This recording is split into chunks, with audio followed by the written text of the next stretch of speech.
There was a time when Kmart didn't just sell you a toaster. It sat you down and fed you dinner. Inside the same store where families bought school clothes and garden hoses, there was a cafeteria. Red plastic trays sliding down a steel rail, past chafing dishes of meatloaf, fried chicken, and Friday fish. A hot sit-down meal for less than $2. Grandparents brought grandchildren.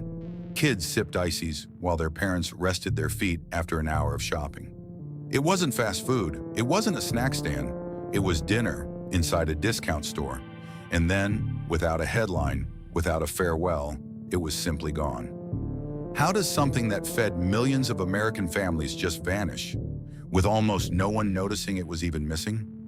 This is the story of the Kmart Cafeteria and what its quiet disappearance says about everything else we've lost.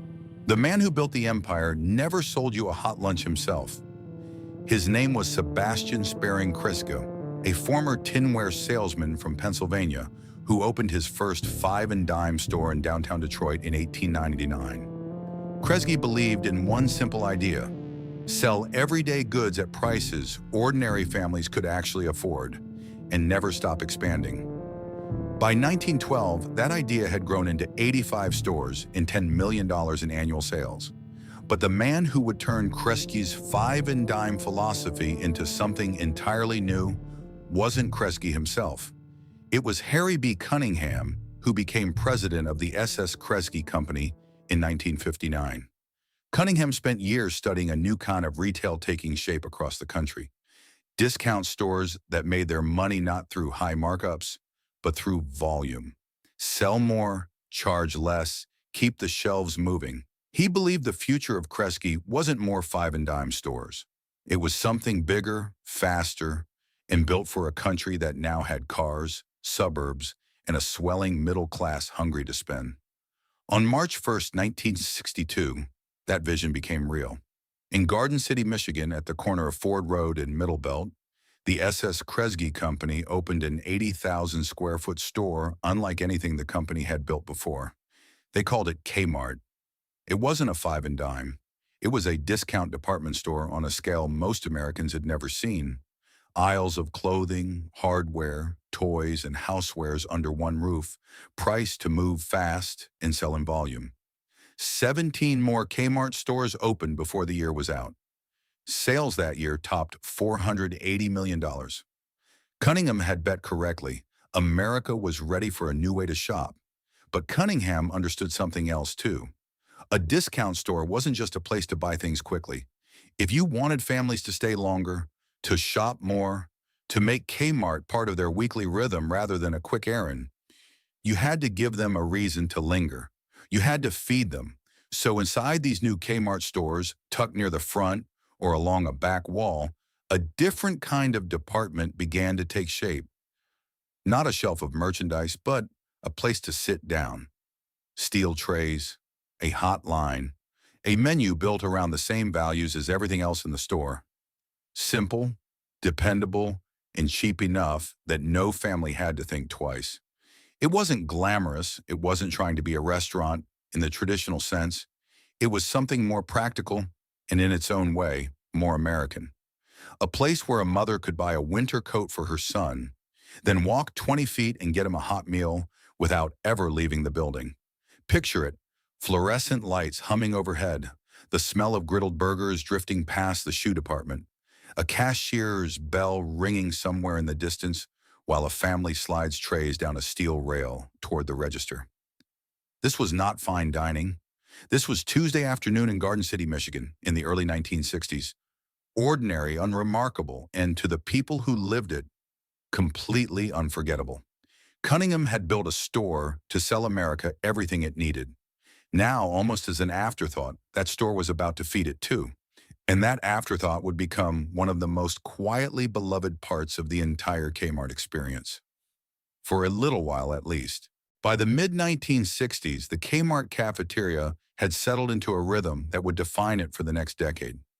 This was its golden era, not the 1990s, not the years of decline, but that stretch from roughly 1965 through the mid-1970s, when the cafeteria wasn't an afterthought bolted onto a discount store.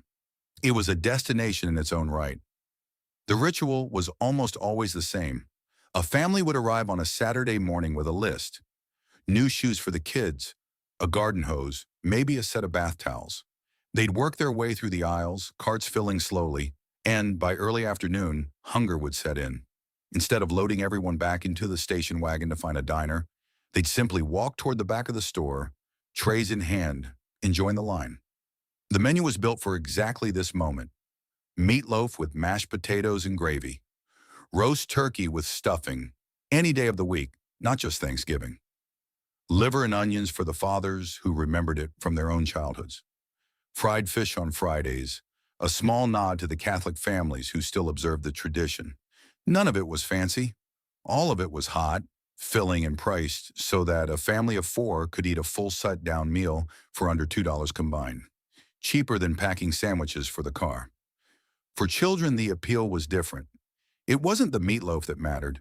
It was the ice machine, churning slush behind the counter, and the small thrill of being handed a paper cup of blue or red syrup ice while their parents lingered over coffee. It was watching the older men who came in most afternoons, not even shopping, just there for the coffee and a folding table where they could play checkers for an hour. In some stores, that corner of the cafeteria became as much a community room as a place to eat. Regulars who knew each other by first name, employees who knew their order before they asked. These weren't isolated moments. They repeated store after store, town after town, because the model was built to be repeated. That was the entire genius of it. A cafeteria in a Kmart in Ohio looked and tasted almost exactly like one in Texas or Michigan. The same trays, the same steel rail, the same chafing dishes holding the same daily specials. For families who had just moved or who were driving cross-country and stopped at an unfamiliar Kmart in an unfamiliar state, that consistency was its own kind of comfort. You didn't need a menu. You already knew what would be there. It wove itself into the small occasions of ordinary life. A birthday might not warrant a real restaurant, but it warranted a stop at the Kmart cafeteria on the way home, where a child could pick out a small toy from the aisles and then celebrate with a burger and a sundae. After Sunday church, some families skipped cooking altogether and drove straight to Kmart, where a hot lunch was waiting and nobody had to wash a single dish. On long summer road trips, a Kmart cafeteria off the highway offered something a fast food drive-through couldn't: a place to actually sit, stretch, and let the kids run off energy near the toy aisle before getting back in the car. For the employees behind the counter, often local women working part-time between school hours or around a husband's shift work, the cafeteria offered something increasingly rare in retail: a steady, familiar customer base. Regulars tipped them off about grandchildren's names, birthdays, small details of a life that unfolded slowly across years of Tuesday lunches. It wasn't a glamorous job, but in towns where the Kmart was one of the largest employers around, it was steady work, and the cafeteria staff became, in their own quiet way, fixtures of the community, as recognizable as the mail carrier or the pharmacist. What made the experience irreplaceable wasn't the food itself. Plenty of diners served better meatloaf. What made it irreplaceable was the combination, the convenience of never leaving the store, the reliability of a menu that never surprised you, and the affordability that meant no family had to calculate whether they could afford to eat out. It removed the friction from an ordinary Saturday. It let shopping become an outing instead of an errand. By the early 1970s, this had become such an ordinary part of American retail life that almost no one thought to document it carefully. There were no press releases celebrating the cafeteria. No executive gave a speech about its importance. It simply worked quietly in the background of thousands of stores, feeding families who never once imagined a version of Kmart without it. But somewhere in the routine of steel trays and Friday fish specials, the first small cracks were already beginning to form.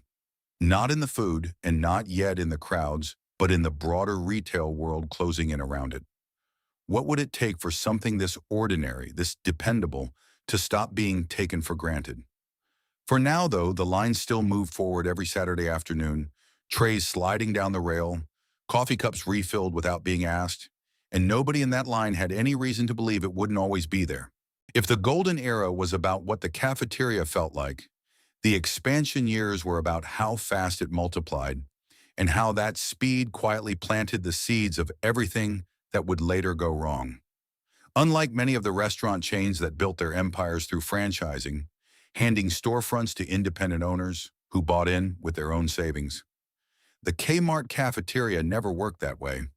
There were no franchise owners staking their life savings on a single location. Every cafeteria was corporate run, built and staffed the same way the store around it was built and staffed. Centrally planned in Troy, Michigan, and rolled out store by store as Kmart itself expanded across the country. The cafeteria wasn't a business decision made locally. It was a fixture decided at headquarters, replicated automatically wherever a new Kmart broke ground, and Kmart broke ground fast. What had started as 17 stores in 1962 became a nationwide network within a few short years. By 1966, just 4 years after Garden City, Kmart and its older Chris Shagee sister stores together were pulling in over $1 billion in combined sales. By 1976, the company opened 271 new Kmart stores in a single year alone. More retail square footage launched in 12 months than any retailer had ever attempted before. Each new store in nearly every case arrived with the same blueprint. Clothing racks near the entrance, hardware and housewares filling the middle aisles, and near the back, or along one wall, the cafeteria, steel rail, chafing dishes, and all. This was expansion by replication, not by local adaptation. A new Kmart cafeteria in a small town in Ohio wasn't dreamed up by someone who lived there. It was assembled from a template designed hundreds of miles away, stocked with the same suppliers, trained on the same procedures, serving the same meatloaf and the same Friday fish that a shopper in Texas or Michigan would recognize instantly. For a company moving this fast, consistency wasn't a nice touch. It was survival. There was no time to reinvent the cafeteria in every new location. The only way to open hundreds of stores a year was to make every single one identical to the one before it. That speed reshaped the American landscape in ways easy to overlook now. Kmart stores didn't cluster only in big cities. They followed the new highways in the new suburbs, planting themselves in plazas along roads that hadn't existed a decade earlier.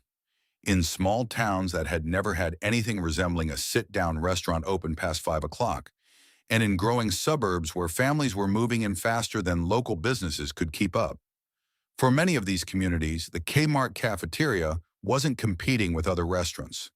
It was, for a while, one of the only affordable places to sit down and eat a hot meal outside your own kitchen. For the people who worked there, this rapid growth meant something different depending on where you stood.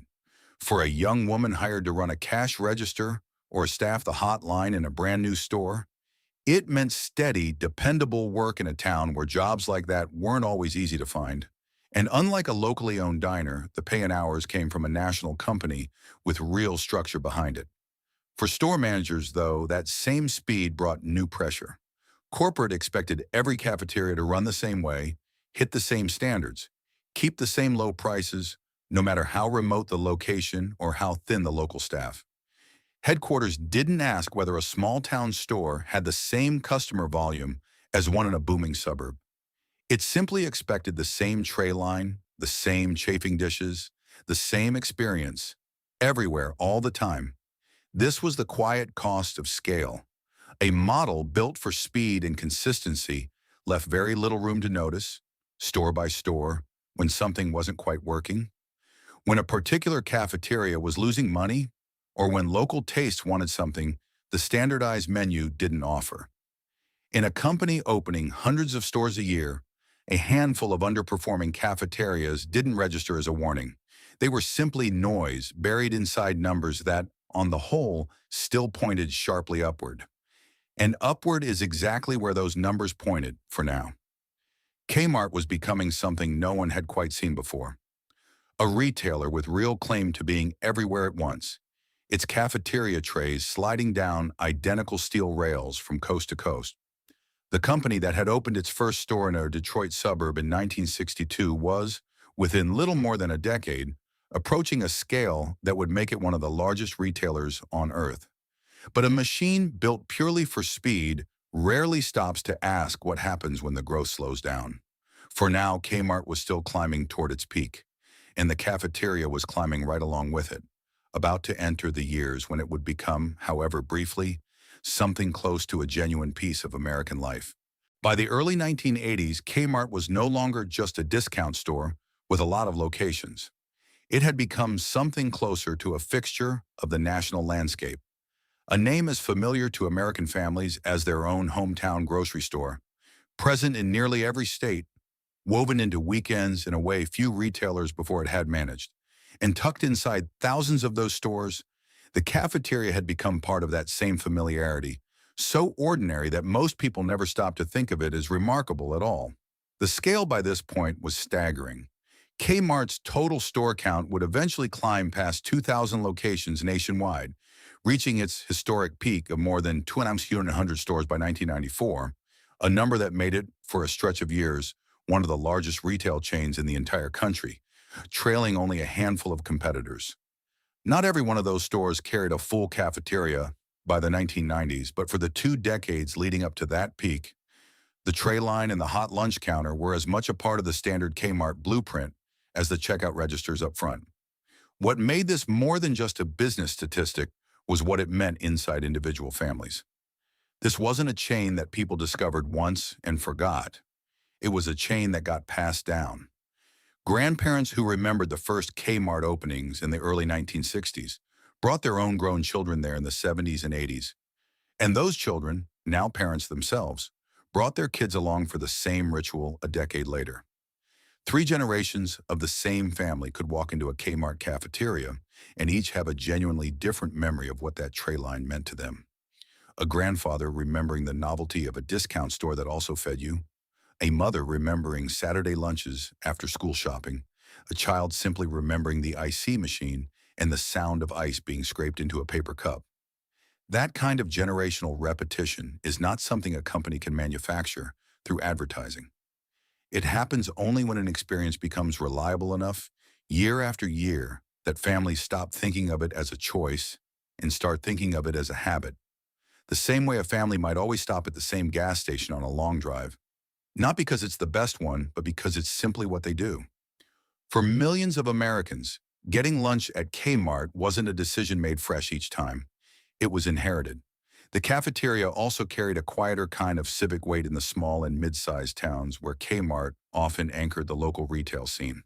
In communities where a shopping trip to a real city was an hour's drive away, the local Kmart, with its clothing racks, its hardware aisle, and its cafeteria in the back, was sometimes the closest thing to a true town square that a family had.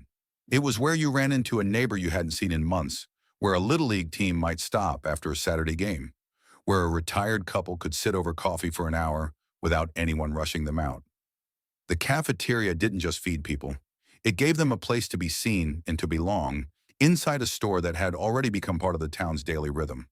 For the employees who had spent years, sometimes decades, behind that same tray line, this era represented something close to pride.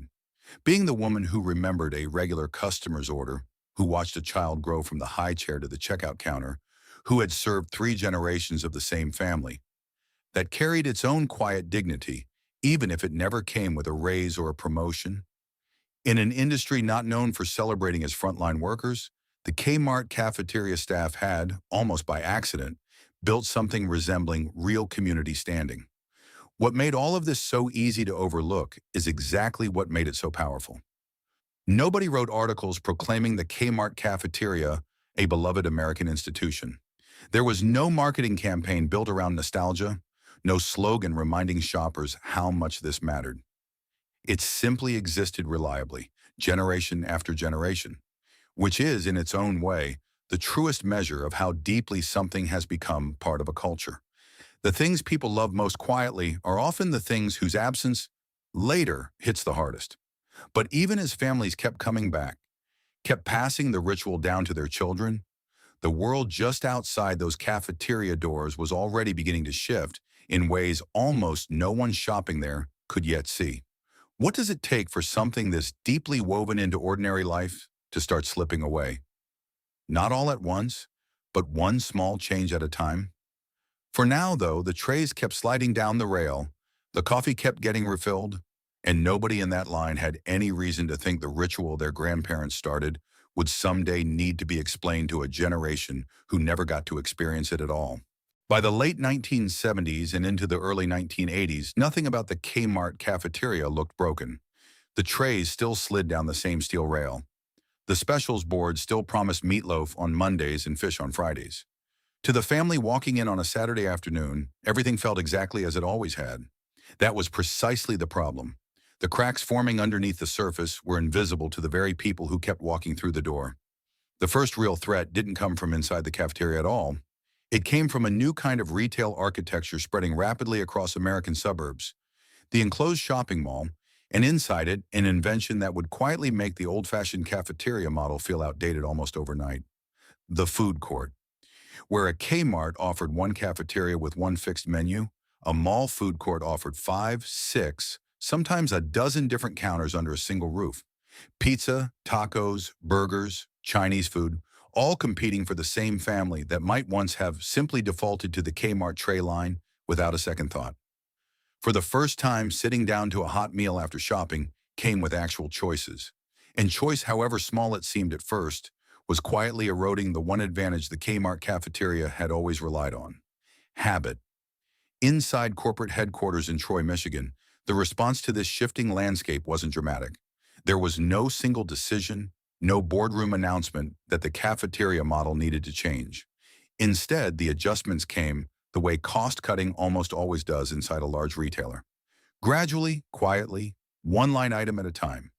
The full sit-down menu, built around slow-cooked specials like roast turkey and liver and onions, began giving way to something faster and cheaper to prepare: hot dogs, cheeseburgers, pizza by the slice. Food that required less kitchen staff and less prep time. It wasn't framed internally as a decline. It was framed as modernization, keeping up with a shopper who, by the early 1980s, was in more of a hurry than their parents had been a decade earlier. For the employees who had spent years perfecting the old menu, this shift felt different than it looked on a spreadsheet. Longtime cafeteria staff, the same women who'd learned regulars' orders by heart, who took quiet pride in a from-scratch meatloaf recipe, watched as their stations were slowly replaced by heat lamps and pre-made trays. One longtime worker interviewed decades later for an online retail history community remembered it simply: the kitchen used to smell like something being cooked. Later, it smelled like something being reheated. Nobody made an announcement about that change. It simply happened, shift by shift, until one day the old smell was gone, and no one could quite say when. Customers, for the most part, didn't notice right away. And that is exactly the nature of dramatic irony that defines this chapter. A mother bringing her children in for lunch in 1983 had no reason to suspect anything was different. The tray lines still moved the same way. The prices were still low. If the meatloaf tasted slightly different than it had 5 years earlier, that was easy to chalk up to a new cook, not a new corporate directive to cut food costs per plate. The shopper inside the store was living entirely in the present, unaware that somewhere in a corporate office, someone was quietly asking whether the cafeteria model made financial sense at all anymore. That question mattered more than most shoppers could have guessed, because Kmart itself was entering a period of restlessness about its core identity. In 1980, the company made a move that, at the time, looked like confidence rather than distraction. It purchased Furs, an established cafeteria-style restaurant chain based in the Southwest, entirely separate from the in-store Kmart cafeterias. On paper, it suggested a company doubling down on food service as a real business, not just a shopping perk. In practice, it revealed something more troubling: a retailer whose core discount business was facing new pressure from competitors, reaching outward for growth instead of reinforcing what it already had. 8 years later, in 1988, Kmart sold Furs off entirely, a quiet admission that food service had never been where the company's real strength lived. None of this reached the ears of the family sliding trays down the rail on an ordinary Tuesday. To them, the cafeteria was simply still there, still doing what it had always done. But how long could a habit this deeply inherited survive once the company behind it stopped treating it as essential? The mall food courts kept multiplying, the menu kept quietly shrinking, and somewhere in a Troy, Michigan office, the in-store cafeteria was slowly shifting from a beloved feature of the Kmart experience into a line item someone, eventually would have to justify. For now, the doors stayed open, the coffee stayed hot, and the shoppers kept coming. Most of them with absolutely no idea that the story they were living inside had already begun, quietly, to change. By the mid-1980s, the story of the Kmart cafeteria was no longer just about slower service or a slightly different tasting meatloaf. It was becoming part of a much larger, much more troubling story unfolding at the highest levels of the company. One that had almost nothing to do with food and everything to do with what happens when a retailer stops trusting the thing that made it successful in the first place. The key decision, in hindsight, wasn't a single dramatic moment. It was a pattern of choices made by Kmart's leadership throughout the 1980s and into the early 1990s. A repeated instinct to chase growth outside the company's core discount business rather than reinvest in it. The Furr's cafeteria acquisition in 1980 was an early example. Food service treated as an expansion opportunity rather than a core competency. But it wasn't isolated. Throughout the decade, Kmart's leadership poured resources into a widening list of side ventures: specialty retail chains, sporting goods, office supply stores, acquisitions that looked on paper like diversification and strength. Internally, they told a different story. A company whose executives had lost confidence that simply running excellent discount stores with excellent cafeterias inside them was enough to keep growing. That loss of confidence trickled downward in ways employees on the sales floor felt directly, even if they couldn't have named the cause. Budgets for in-store amenities like the cafeteria were treated as a place to trim, not to protect, whenever quarterly numbers needed improving. A regional manager overseeing dozens of stores wasn't rewarded for keeping a beloved cafeteria fully staffed with experienced cooks. He was rewarded for hitting cost targets. And the fastest way to hit a cost target inside a hot food operation was almost always the same: cut labor hours, simplify the menu, replace a made-to-order griddle item with something that could be kept warm under a heat lamp for hours at a time. For the men and women who had spent years, in some cases decades, working the tray line, this era brought a specific kind of quiet grief. It wasn't the grief of a sudden layoff. It was slower than that. Watching hours cut back, watching a co-worker's position not get refilled after she retired, watching the recipe for a Friday fish special get replaced with a frozen, pre-breaded version that took less time to fry. One longtime employee, recalling this period years later in an online retail history forum, remembered it less as any single bad day and more as an accumulation, small compromise after small compromise, until one day the food simply wasn't what it used to be, and nobody could point to the exact moment it had changed. The last great menu item to disappear, in the memory of many longtime customers, was the full roast turkey dinner. Stuffing, gravy, and all, served any day of the week, not just around the holidays. It required real prep time, real ovens running for hours, real staff hours that a shrinking food service budget could no longer easily justify. When it quietly vanished from menu boards store by store sometime in the late 1980s, there was no announcement, no farewell notice taped to the counter. It simply wasn't there one visit, replaced by something faster and cheaper. And most customers assumed it was a temporary shortage rather than a permanent decision made somewhere far from their local store. What makes this chapter of the story especially difficult to reconcile is how invisible the decline was to the people it affected most. Corporate leadership, sitting in offices in Troy, Michigan, was not making decisions about a beloved community gathering place.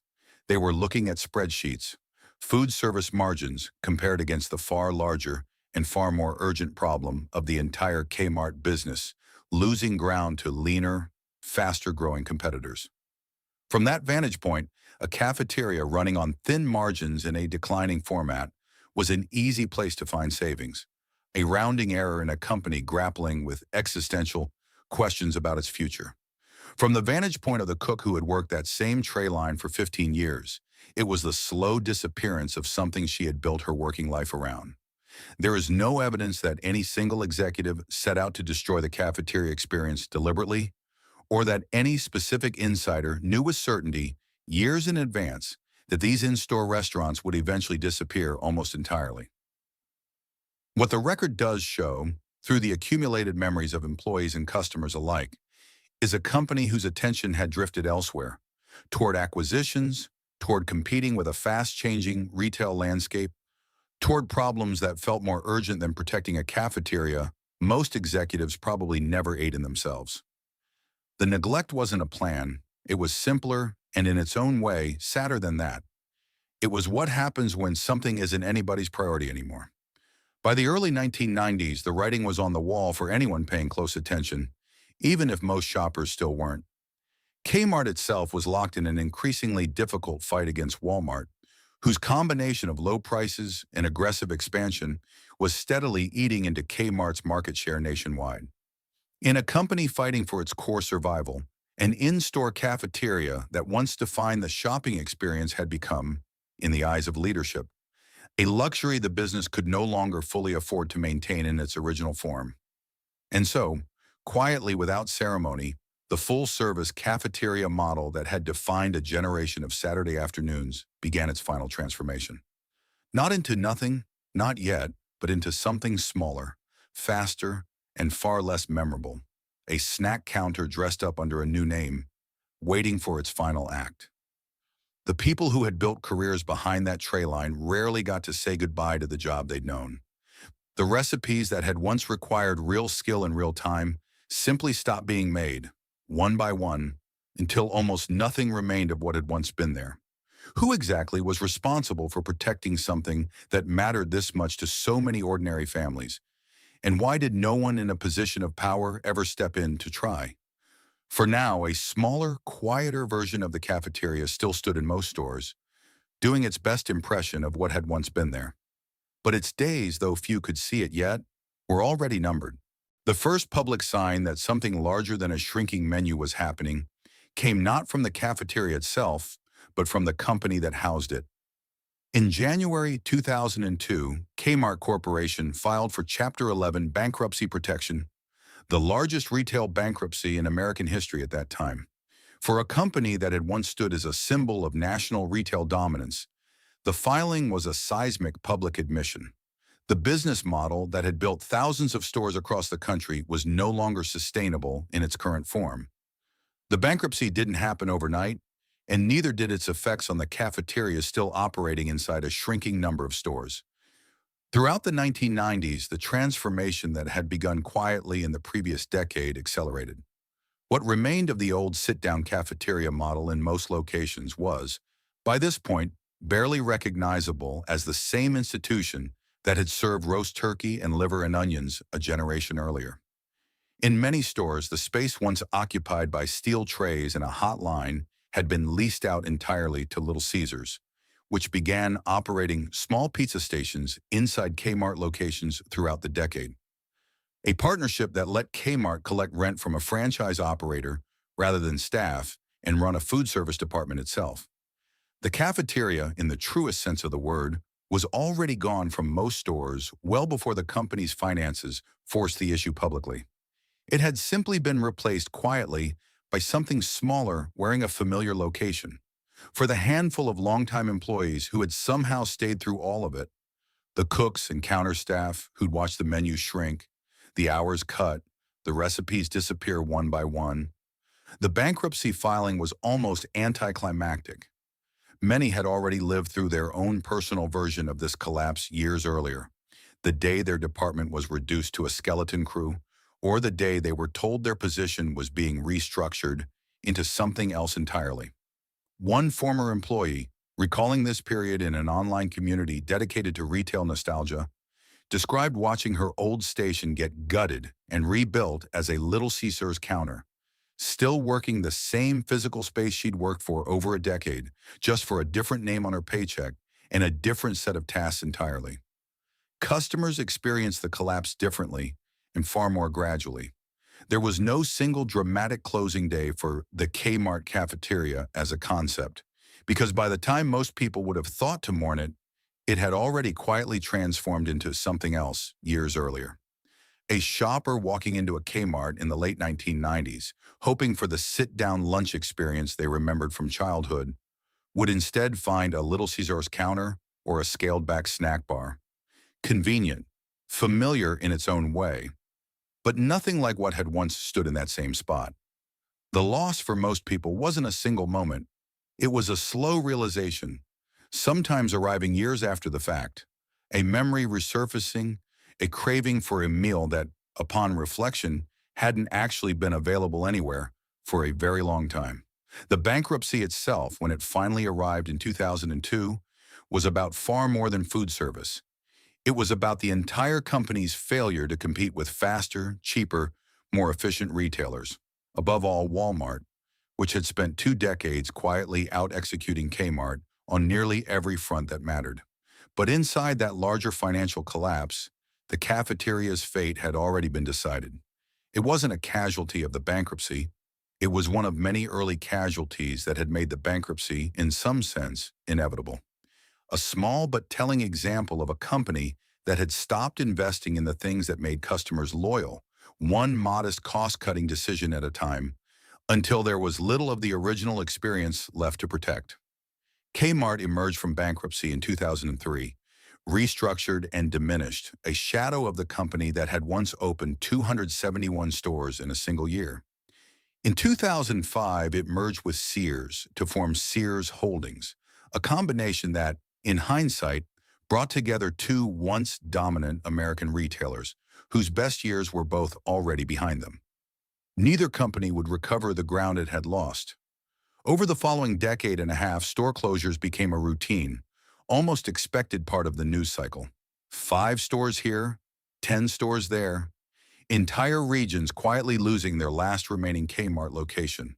For the communities where a local Kmart cafeteria, or by then, its Little Caesars replacement, had once served as something close to a town gathering spot, these closures carried a particular kind of weight.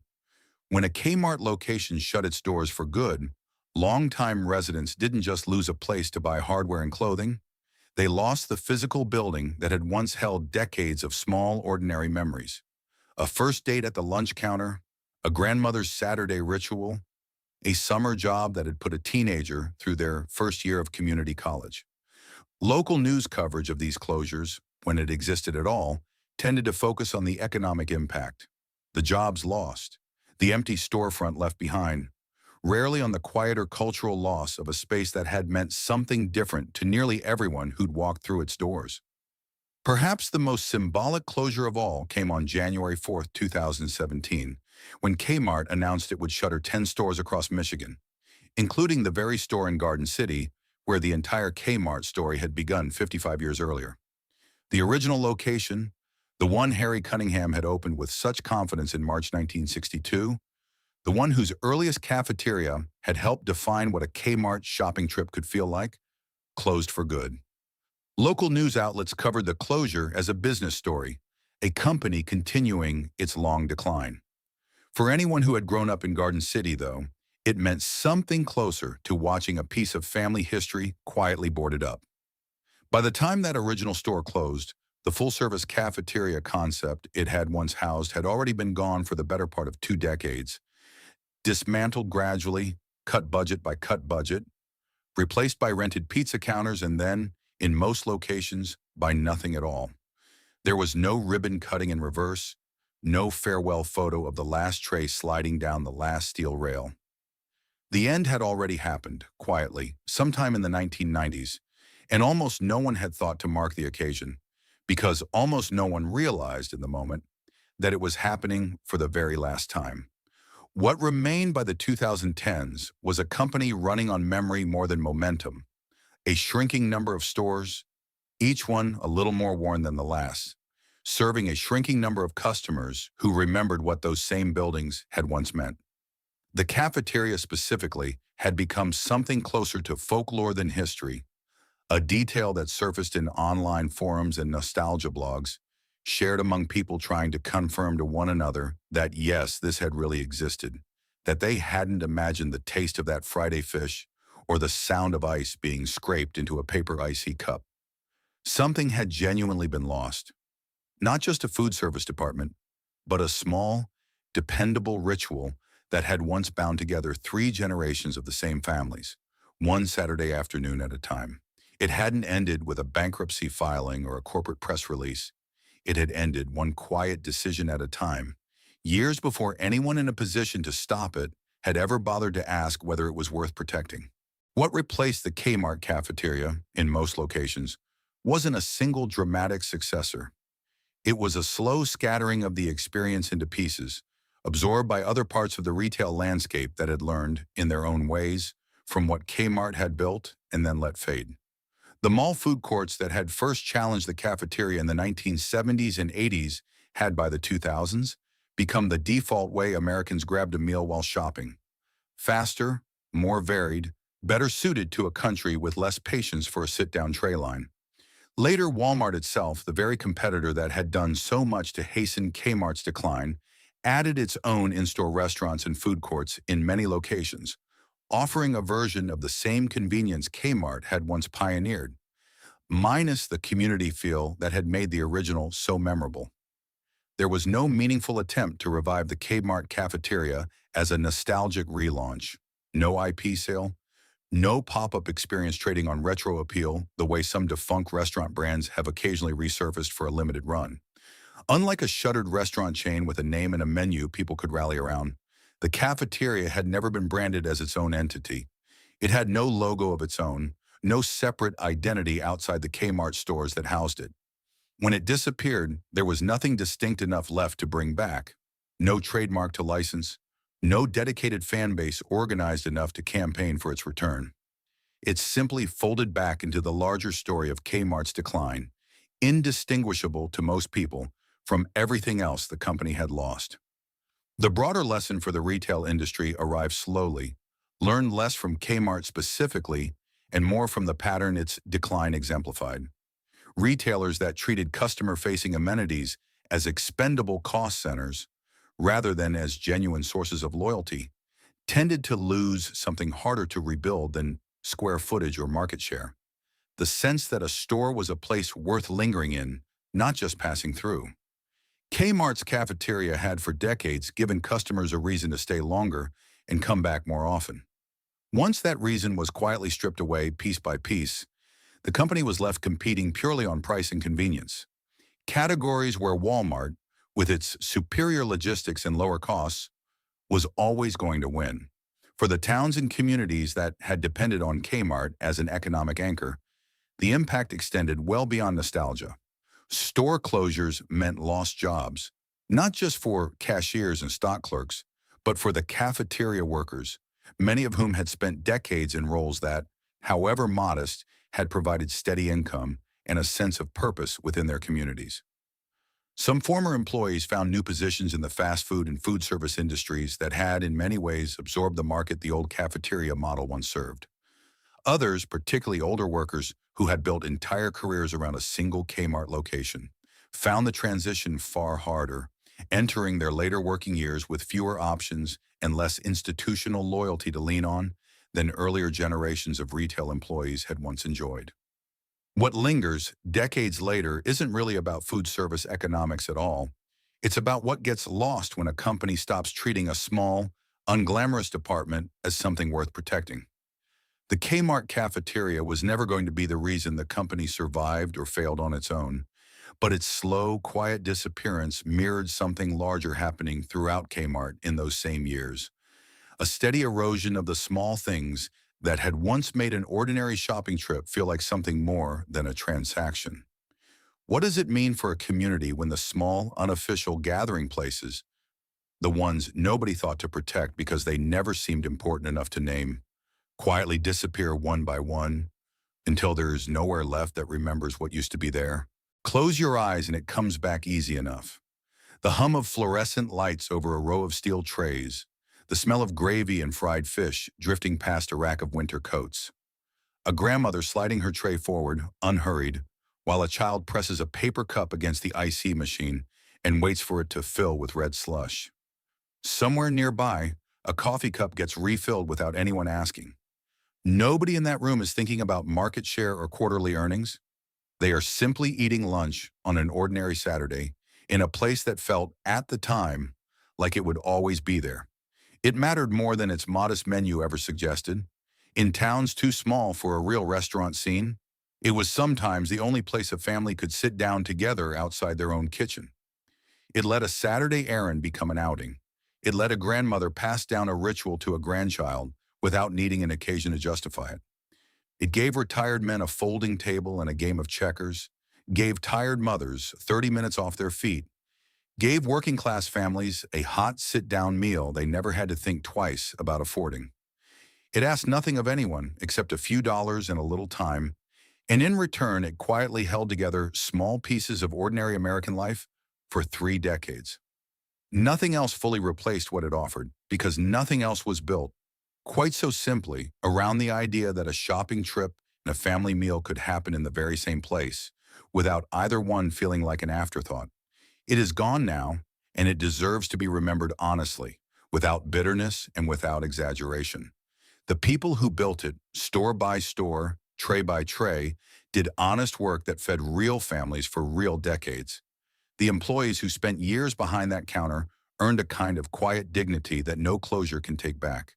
And the millions of customers who passed through those lines, generation after generation, were not naive for loving something so ordinary.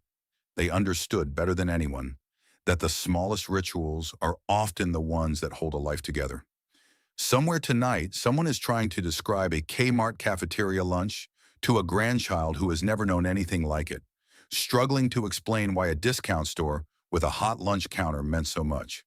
The grandchild may never fully understand, but in the telling, something real is kept alive a little longer. Proof that it existed, that it mattered, and that it is worth remembering.